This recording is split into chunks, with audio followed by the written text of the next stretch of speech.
Bem-vindos, meus queridos, minhas queridas simpatizantes ou confrades espíritas, né? Estamos aqui mais uma vez para fazer a nossa sessão de preces e radiações semanais, né? Tentando levar um pouco de ânimo, de força, de coragem nesse momento tão difícil por qual passa a humanidade indistintamente, né?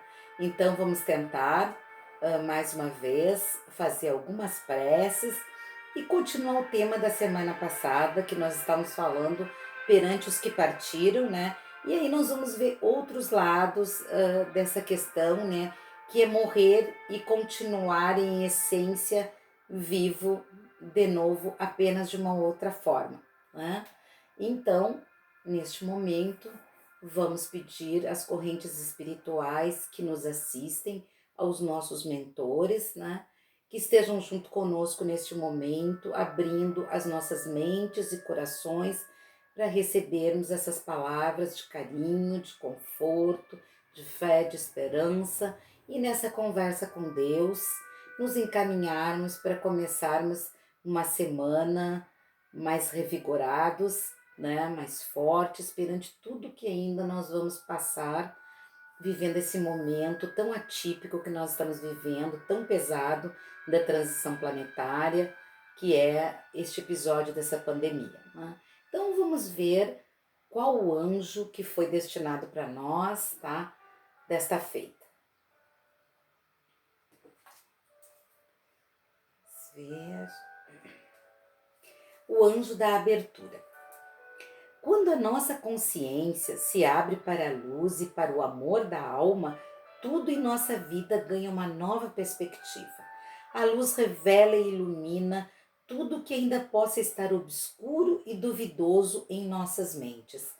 A presença do amor dissolve o medo e nos protege ao mesmo tempo que se irradia para tudo em todos os setores à nossa volta da nossa vida.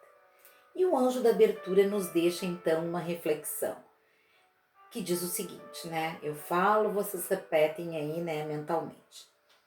Tenho a mente e o coração abertos à luz e ao amor da minha alma. Então, tenho a mente e o coração abertos à luz e ao amor da minha alma. Hoje, meus irmãos, mudei um pouquinho, tá?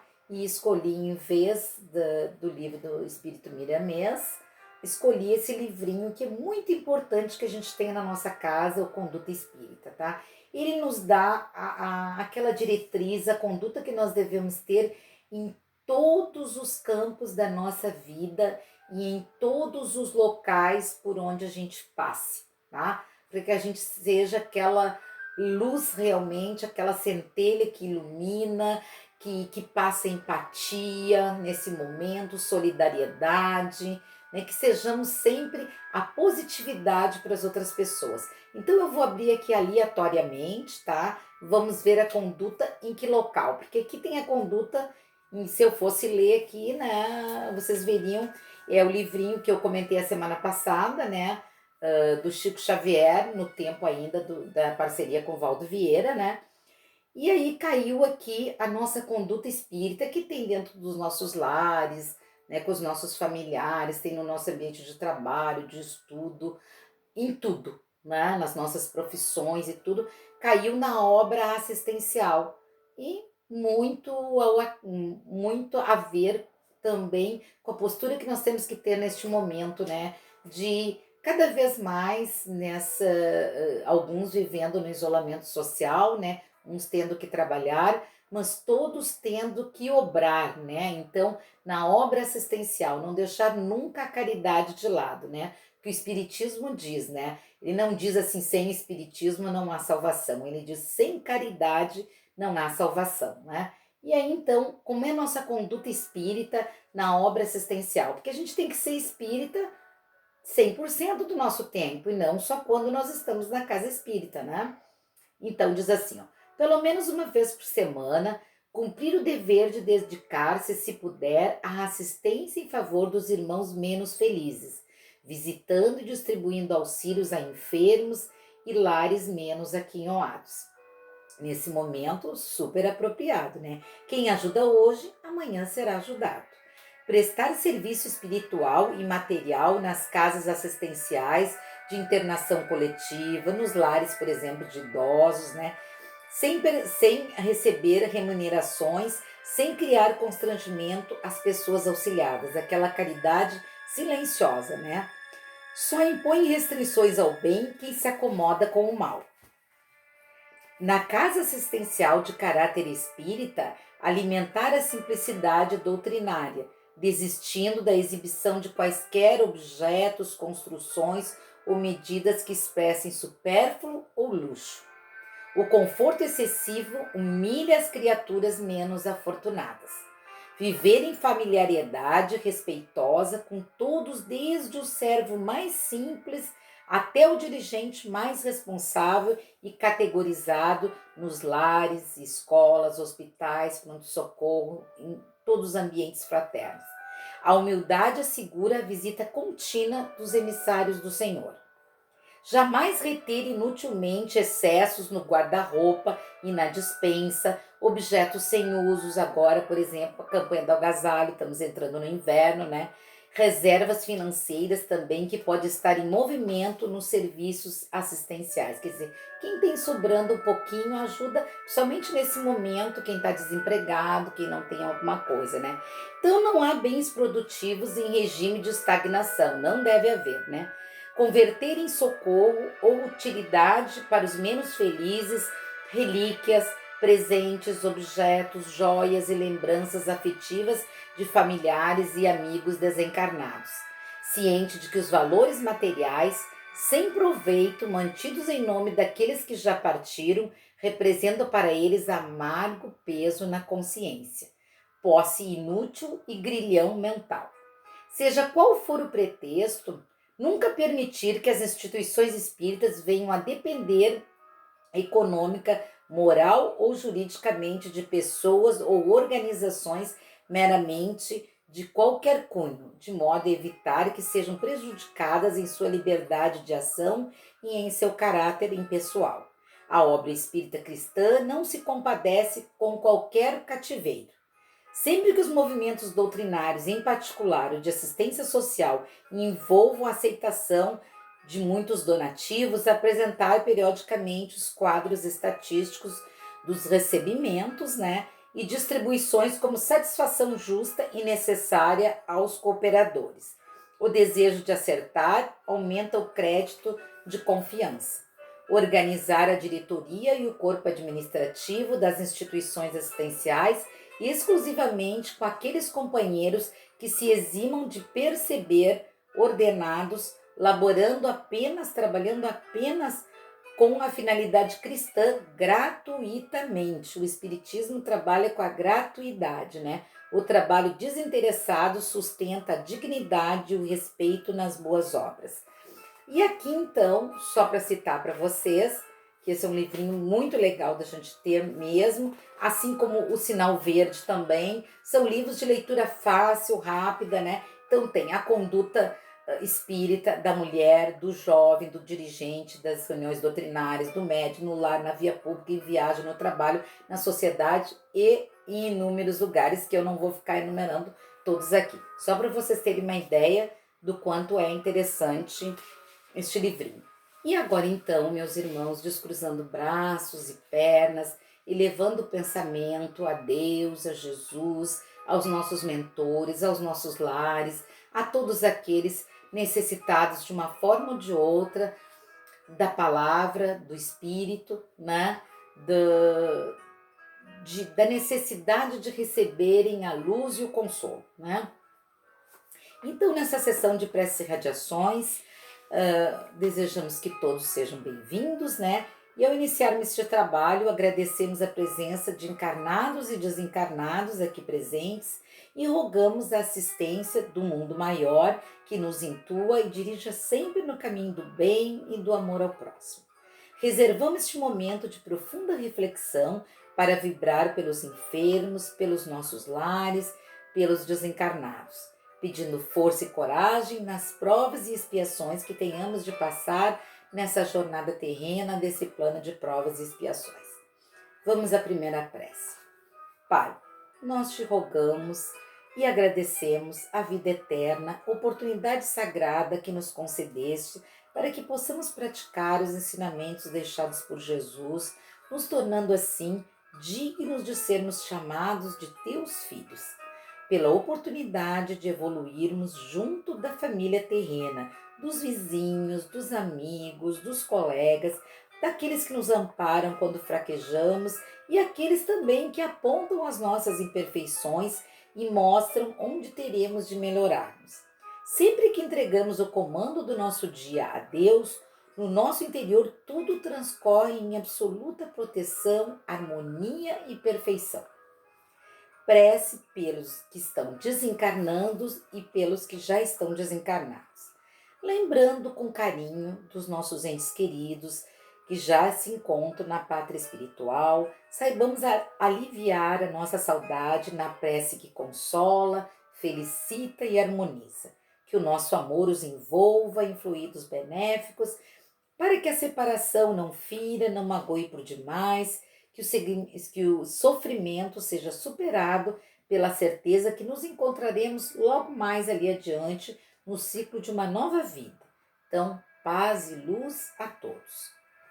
Mentalizemos nesse momento também os enfermos, né? Todos aqueles acometidos de qualquer tipo de doença, principalmente os que estão vivendo os horrores dessa pandemia, né?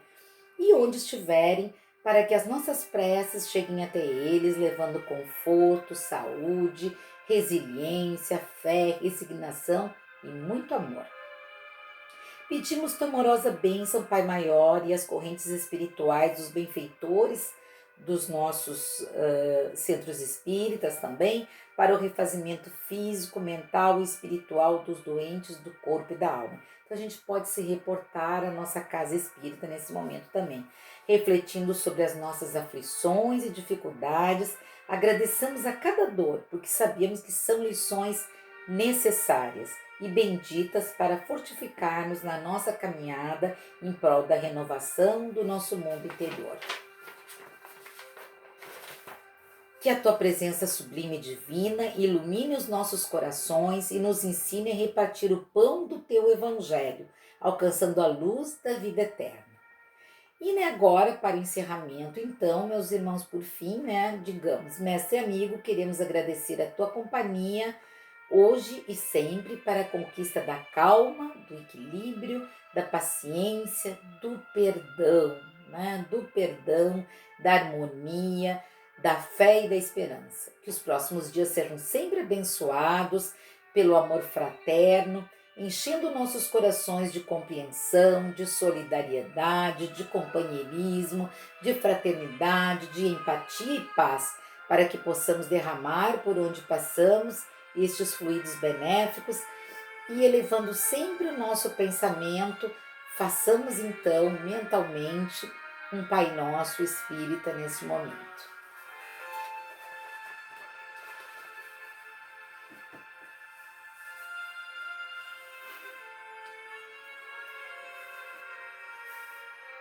Retornando então, a semana passada, então, nós estávamos falando das várias posturas ante os que partiram, né, e que estão partindo. E entre eles nós estávamos falando assim de como que se desprendiam os laços e tudo, né? Quando que era mais difícil este desencarne ou mais fácil a separação do corpo físico que morre do perispírito e espírito que ascendem, né, juntos, né? Então a gente falou das circunstâncias da morte, por exemplo, a morte por velhice, a morte por doenças muito longas, né? Normalmente os laços se desfazem mais facilmente, mas tudo depende da necessidade, do merecimento e do desprendimento, do desapego, do desprendimento de todas as coisas materiais e emocionais daqui, né? Falamos que depende muito do grau de evolução do espírito desencarnado. Se ele é muito apegado, vai ser bastante difícil, né? Se ele é colhido por um acidente, se ele sofre, vamos supor, uma morte violenta, né?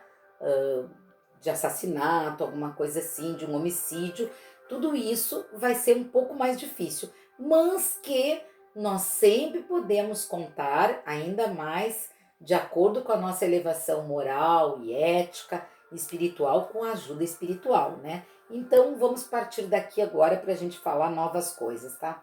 Então a bondade divina sempre prevê e provê o que precisamos.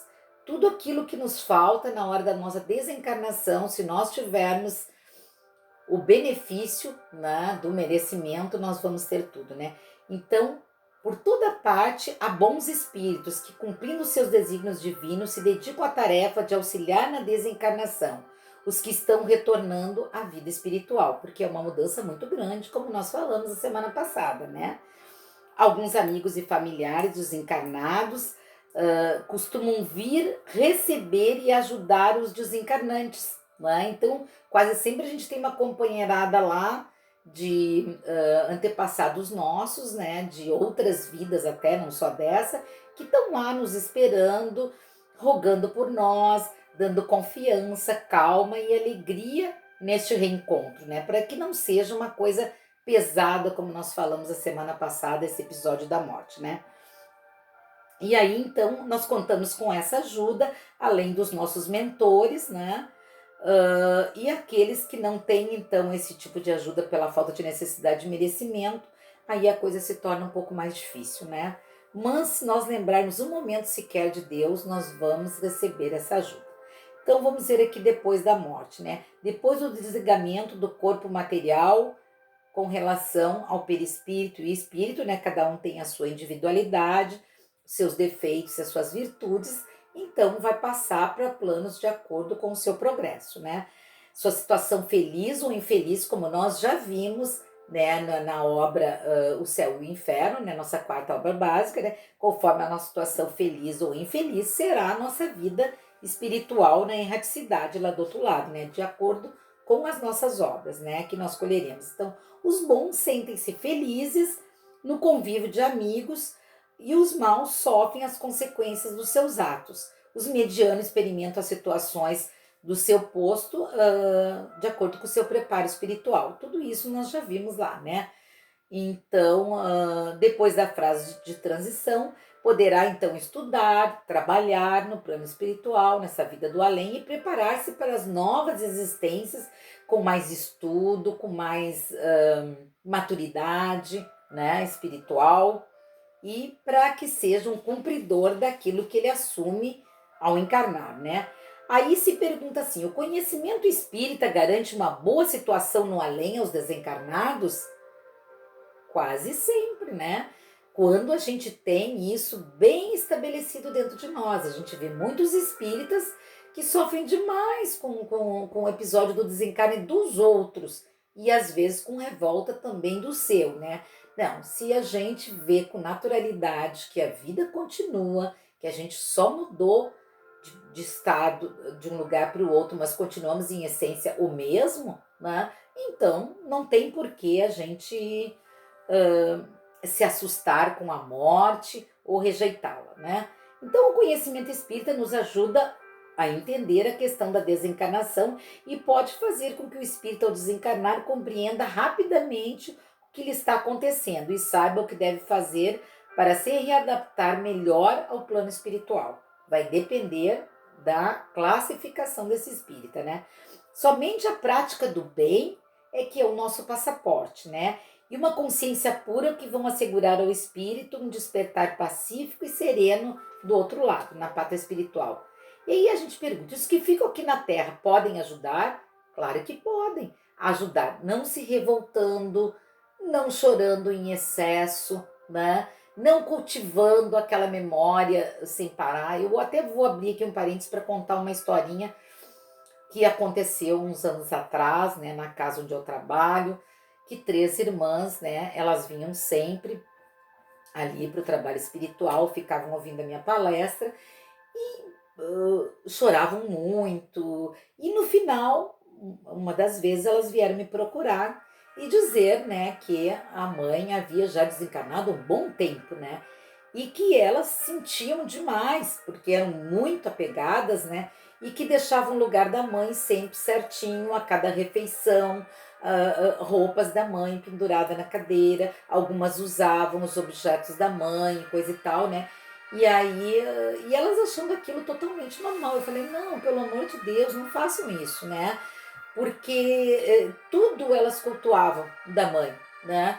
Então elas não deixavam a mãe viver em paz do outro lado, né? E aí elas me contavam coisas que elas também sentiam, né? E aquilo deixava elas profundamente tristes, porque elas estavam sempre apegadas àquela pessoa. Não, tu tem que ter aquela saudade amorosa. Aí fui explicando para elas aos poucos e tudo, elas ficaram até muito surpresa, porque elas achavam que aquilo era natural, elas deixaram o lugar da mãe na mesa, tudo quanto é lugar. Não, gente. Então, quando a pessoa parte pro outro lado, é como se fosse uma viagem.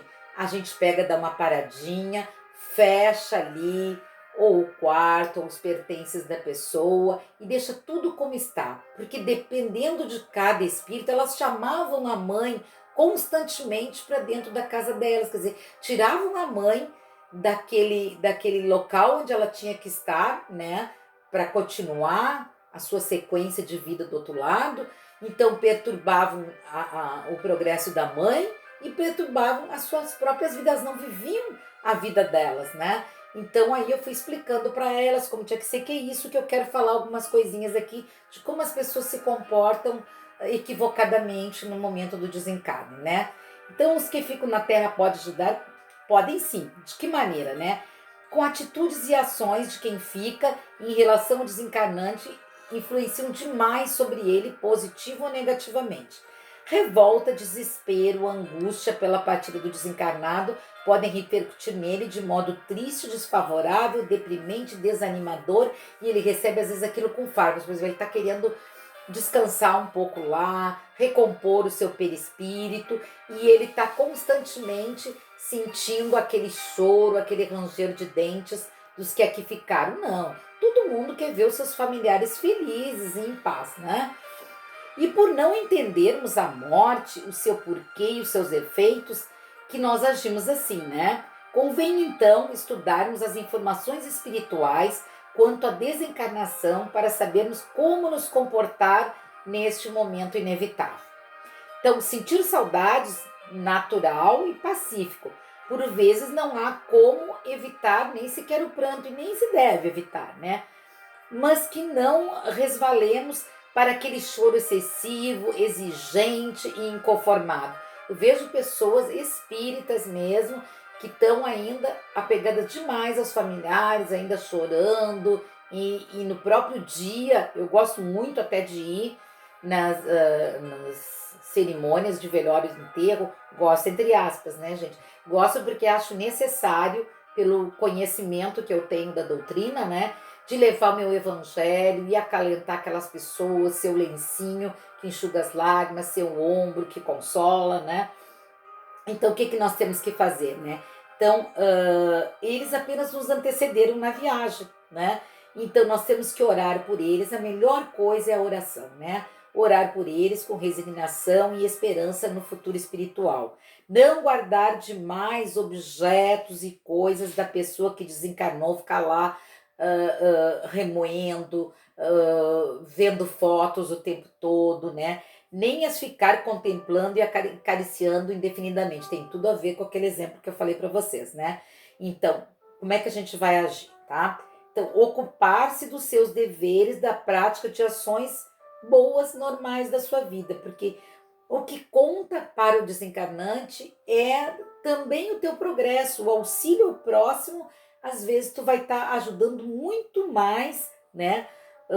Do que ficar remoendo improdutivamente a tua dor e a tua saudade, né? Então, quantas pessoas que pedem filhos e transformam aquilo, por exemplo, aquela jornalista diz, eu acho que é Gonzaga, né? Do Vida Urgente, ela transformou a morte daquele filho, o desencarne do filho dela, né?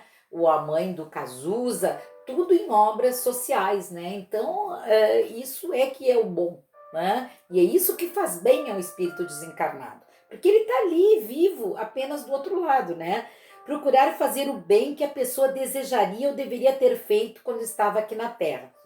Aí pergunta-se assim, ó, nós recebemos muito essa pergunta, né? Muitas pessoas que aparecem no centro espírita, elas vêm pela dor.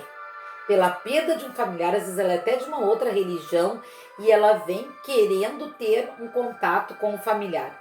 Isso não ocorre assim, gente. Não é como um telefonema. Peguei o gancho, liguei, né? E se estabeleceu a ligação. Não é assim, tá? Então, normalmente demanda um tempo muito grande até que o espírito desencarnante possa se comunicar, queira se comunicar ou haja conveniência em se comunicar. Tudo depende daquelas duas palavrinhas, necessidade e merecimento, tá? Então, não adianta chegar e querer comunicação, tá? Porque nós não estamos lá no centro espírita para isso. Estamos lá para o consolo, para o entendimento, para o estudo, né?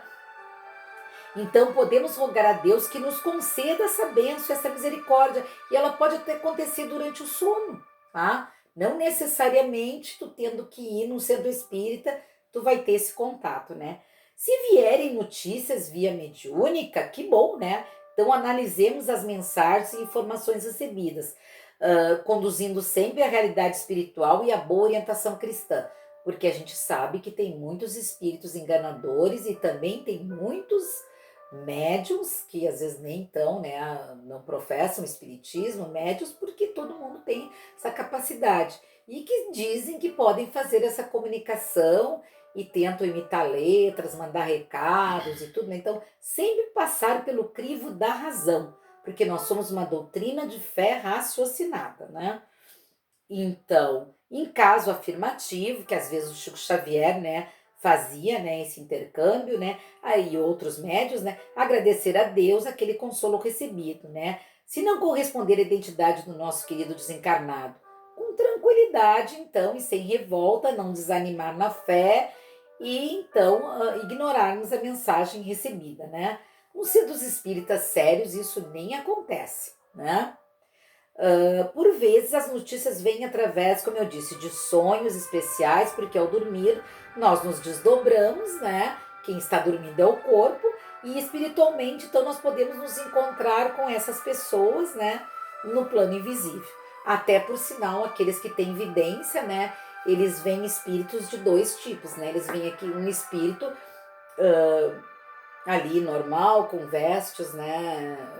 Normalmente branquinhas, a gente pensa, né? Mas eles não têm aquele fio metálico. Quando se vê um fio metálico saindo aqui na cabeça, é porque é um encarnado que está adormecido e está em contato lá no mundo espiritual. Porque daí ele tem que ser puxado pelo aquele cordão depois de volta, né? Então essa que é a diferença, né? Porque espíritos todos somos, né? E a criança após a morte? A criança após a morte, ela não é criança nem quando está aqui, né? O espírito, a forma física dela é de uma criança, mas o espírito dela não tem idade, tem inúmeras vivências, né? Então, que significado ou valor espiritual pode ter a vida de alguém que desencarnou ainda bebê?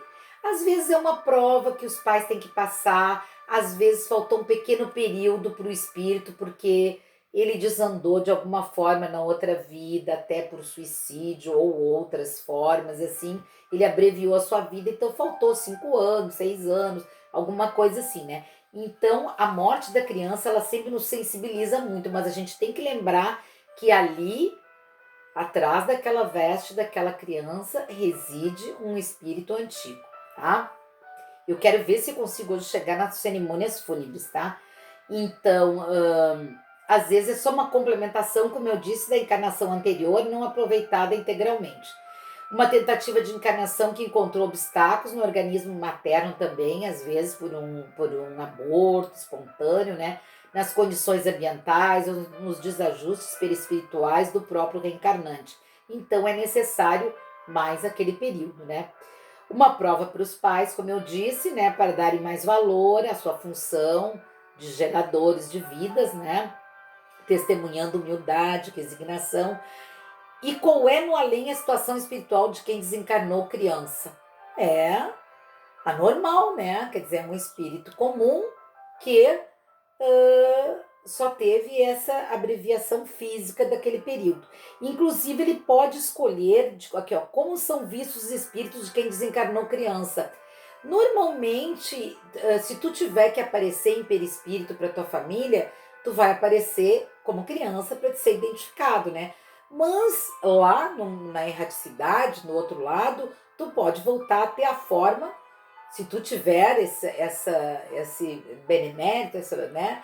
Tu pode voltar então a escolher a forma que tu queria, feminino, masculino, de uma outra vida, não tem problema, né? Então eu queria falar brevemente ainda, tá? Eu acho que então não vai dar tempo das cerimônias fúnebres, falar brevemente da questão da cremação de cadáveres e transplante de órgãos, né? Dizendo só assim, ó, que o espiritismo nada proíbe, mas tem coisas que ele incentiva. Por exemplo, ele incentiva o transplante de órgãos, tá? Porque para que tu deixares o teu corpo ali em decomposição, né, durante um determinado tempo, quando tu poderia dar vida a 5, 6, 7 pessoas, hoje em dia se faz transplante até de pele, de outras coisas assim, né? Então é ideal, né, que a gente seja a favor do transplante de órgãos, né? Que se a gente puder botar ali na nossa identidade, não vai nos fazer falta aquele órgão, de maneira alguma, nós não vamos sentir falta, porque nós não somos mais espíritos físicos, né? Não estamos mais aqui na vida material. Então, lá na vida imaterial não nos faz falta aquele órgão. E as pessoas que morreram por uma outra razão e já também a família doou seus órgãos, né? Vai ser reconstituído para eles, porque foi um ato de amor daquela família ou daquele desencarnado. Então, vai ser reconstituído perispiritualmente aquele órgão que lhe foi tirado. Então, somos assim super a favor do transplante de órgãos, né? Tem gente que prefere doar para uma universidade e tem gente que não quer, né? Então nós temos cada vez ser mais divulgadores do transplante de órgãos. Quanto à cremação, tá? É um ponto de interrogação. O espiritismo nada proíbe, tá muito na moda, né? Fazer a cremação, só que o que a espiritualidade pede é que tenha 72 horas após o desencarne para o processo da cremação. E normalmente os crematórios não respeitam este rito das 72 horas. Né? Normalmente a pessoa no outro dia já está sendo cremada. Quando ela é um espírito que concordou em vida com esse processo e está desmaterializado total, está desapegada de todas as coisas materiais, tudo bem. Agora, quando ela não está desapegada, a coisa fica mais difícil, mas o espiritismo não proíbe. Eu, particularmente, não sou muito fã da cremação, sou mais fã das coisas naturais, né, e límpidas. Eu gostaria ainda de falar, tá quase aqui no nosso tempo, sobre as comemorações fúnebres. Porque é muito importante, gente, não é necessário nada do que tem na comemoração fúnebre, a não ser a prece sentida. Se tu não sente nada pelaquela criatura que desencarnou e a pessoa te diz, olha, o fulano desencarnou, vai ter o velório, vai ter o enterro, então se tu não sente nada, nem vai, sabe? Não vai, porque às vezes a gente vai, o que a gente mais vê nos velórios é triste, eu vejo isso, por isso que eu gosto de ir, para tentar evitar aquilo. Daí eu tento puxar uma prece, puxar um Pai Nosso, para que as pessoas se atenham àquela cerimônia que está ali. E muitas vezes, na maior parte das vezes, o desencarnante, ele está vendo aquela cena ali. E ele está vendo que as pessoas estão rindo, foram lá às vezes, porque em algumas cidades, às vezes no interior e tudo, se costuma até fazer, né, refeições, banquetes e coisas assim. Eu sempre digo, né, que a minha cerimônia fúnebre eu quero o mais simples possível. Não precisa ter flor, não precisa ter nada. Talvez uma musiquinha assim seja bom, tá? Mas o mais importante é o sentimento que a pessoa mantém por ti e a prece que ela faz naquela hora por ti. E quando tu sabe que é uma pessoa bem necessitada, aí eu gosto mais ainda de ir para dar força para a família, para não ver a família em desespero, né? Então, não há necessidade de nada, não há necessidade de flores à tua volta. Eu não quero, por exemplo, flores, eu não quero caixão caro nem nada. Antigamente podia se enrolar num lençol, mas por questões, né, de saúde pública isso foi proibido, né? Então eu sempre digo que eu quero o meu enterro da forma mais simples possível e todos vocês estão liberados de ir no meu enterro. Não precisam ir se não quiser, tá? Me mandem um bom pensamento que vai ser bem melhor. Eu sempre digo para minha filha tudo assim como que eu quero que não aconteça, tá? Então assim, o caixão é mais barato possível porque a gente não comercializa com a morte, tá? Deixa eu só ver mais alguma coisa aqui, ó. Nos velórios, então, não se desesperar, manter-se em atitude respeitosa, sabendo que o espírito desencarnante está em delicada fase de desprendimento, né? E da sua transformação, e passando por todos aqueles desconfortos por outro lado, né? Não há necessidade de usar velas, coroas, flores, pois o espírito não precisa de nada dessas exterioridades, né? Muito menos aqueles túmulos e mausoléus, né? O mais importante, então, é a oração, o pensamento carinhoso em favor da sua paz, o amparo no mundo espiritual, né? Nos sepultamentos, né? Então, não adotar luxo nunca, nem ostentação, nem se preocupar em erigir, como eu disse, né? Grandes túmulos, grandes mausoléus, mas lembrar também com afeto os entes queridos já desencarnados e procurar honrá-los apenas com atos bons e carinhosos em sua homenagem, né? Então, umas palavras bonitas, bem sentidas, né? Ali é muito mais importante. Nas orações, orar sempre pelo bem-estar e progresso espiritual do desencarnante, pedindo que seja o mais rápido possível aquela mudança dele para o outro lado, né? E a gente está dispensado de ir ao cemitério, né? E não tem nada de lá no dia 1º de novembro, né? Não há necessidade da gente ir lá. O nosso pensamento é que vai até lá, né? Eu sempre digo que não há necessidade de ficar pagando túmulos nem nada. Eu queria só ler alguma coisa que eu marquei aqui no final,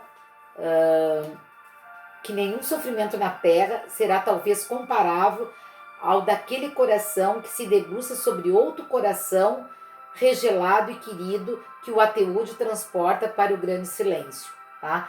Ver a névoa da morte estampar-se inexorável na fisionomia dos que mais amamos e cerrar-lhe os olhos num adeus indescritível é como despedaçar a própria alma e prosseguir vivendo. Mas tem que ser assim, né, meus irmãos? Eu gostaria de ir um pouquinho mais adiante, mas eu acho que o tempo aqui está sendo sinalizado, está em cima da hora, né? Então, o mais importante é a tranquilidade, é o estímulo ao bem-estar. E outra coisa, assim, que eu esqueci de falar, muito importante, tá? Quanto aos bens do desencarnado. Então, assim, não tem que ter aquela pressa, sabe? Eu vou sair correndo que eu vou dar tudo dele por 2 motivos. Às vezes quer dar porque não quer nem ver, quer se livrar da criatura logo. Morreu então, tá ocupando espaço. E outros porque não, eu tenho que ser muito caridoso, então eu vou dar tudo dele. Espera um tempo, tá? A gente pede assim, ó, pede, né? Assim, 5, 6 meses, espera um pouquinho ali, como se ele tivesse feito uma viagem, porque alguns desencarnados que apontam na mesa mediúnica, eles não tiveram noção que desencarnaram, e às vezes eles não gostam que as pessoas estejam dando os bens deles ali, né? Então, porque eles não morreram, eles apenas partiram antes, né? E eu queria ler um texto que é muito bonito, Joias Devolvidas, mas eu tô vendo que não vai dar aqui o nosso tempo, tá? Então, eu quero só recomendar para vocês este livro aqui. Quando eu li, tá? Na Hora do Adeus, do Luiz Sérgio, tá? Do Espírito Luiz Sérgio, eu achei um livro, assim, chocante, tá? Eu achei, assim, um livro chocante, achei um livro, assim, pesado, tá? Mas eu acho que eu, na época, não estava preparada, não tinha tido desencarnes na minha família, depois passei a ter vários, período de pai, mãe e tudo mais. E aí, então, com mais maturidade, eu vou até reler de novo esse livro, porque ele é muito interessante, né? Uma das coisas que ele fala aqui, não dá para ler tudo que ele diz, né? Então, nesse livro, Luiz Sérgio demonstra a sua profunda preocupação com os encarnados no momento sempre inesperado, apesar de se constituir na única certeza que todos nós temos na vida, que é a morte, né? Então, ele preparou esse livro para que a gente não tema o desencarne. E é muito bom saber que espíritos treinados para o socorro dos recém-desencarnados imediatamente se apresentam, né, quando ele tem o merecimento, né, acompanhando-os em todo esse processo de desprendimento, né, do plano físico, né. E essa assistência se estende, aí ele narra aqui, né, a todos os espíritos evoluídos ou não, cada um à sua forma, tá? Dos mais virtuosos ao mais imperfeito, mostrando que realmente ninguém está sozinho. Então, só eu queria ver aqui uma coisinha que eu anotei aqui, ó. Um dos capítulos dele, o capítulo 6, é assim, ó: chore, mas não me aprisione. tá? Que era o que estava acontecendo com aquelas irmãs que eu disse para vocês. Então eu deixo aqui até como curiosidade para que vocês leiam esse livro, né? Luiz Sérgio ele fala muito dos espíritos com vícios, né? Mas nesse caso aqui ele está falando especificamente dos processos de desencarne, como se dá o socorro, tá? E por último, então, encerrando, só queria ler um poeminha do Emmanuel que se chama Saudade. Ante os mortos queridos, faze silêncio e ora. Ninguém pode apagar a chama da saudade. Entretanto, se choras, chora fazendo bem. A morte para a vida é apenas mudança. A semente no solo mostra a reencarnação. Todos estamos vivos na presença de Deus. E um outro também dele que diz assim: ante o além, a vida não termina. Onde a morte aparece, não transforme saudade em fel nos que foram. Eles seguem contigo, conquanto de uma outra forma. Dá-lhes amor e paz, por muito que padeças. Eles também te esperam, procurando amparar-te. Todos estamos juntos na presença de Deus. Então, meus irmãos, eu acho assim que brevemente a gente conseguiu falar a respeito desse episódio tão temido pelas pessoas, que é o desencarne. E como é um momento que está havendo um desencarne assim coletivo na humanidade, né, com essa pandemia, eu acho que a gente deveria refletir bastante, tá, em todo o processo do desencarne, para que aqueles que ficam não sofram demais e não façam os que partirem sofrerem também. Então, com a graça de Deus, de Jesus, dos nossos mentores, vamos agradecer por esses momentos que nós recebemos a ajuda espiritual aqui nas nossas casas ou no nosso trabalho, onde a gente queira ouvir este vídeo, né? Que nós tentamos fazer tudo com muito amor, com muito carinho, com muito esclarecimento. Tá? Então, até uma próxima oportunidade. Fiquem todos em paz. Que Deus os abençoe. Que assim seja.